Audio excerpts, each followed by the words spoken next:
So my name's Martin Gray. I work at Kroll, which is a global advisory practice. I work with corporate sponsors and lenders on a daily basis, looking on both turnaround and growth scenarios.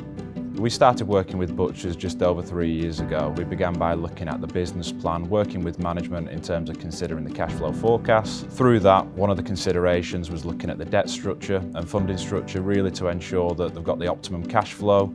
We've since been working with butchers in various different other roles, and we've got a strong long-term working relationship over that 3-year period.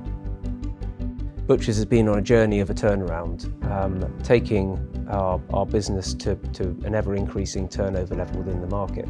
What we needed from lenders was somebody who could really partner with us on that growth journey. So we knew that we would need additional funding as we went through that journey in terms of being able to fund our working capital, but also put the money into the CapEx projects that were important within the factory.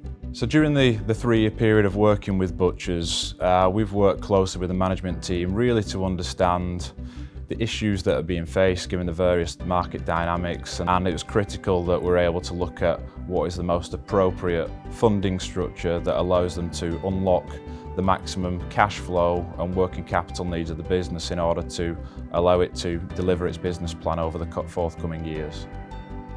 I think the decision to go with debt was the right one for us, and it allows us to really position the business correctly for the growth in the future.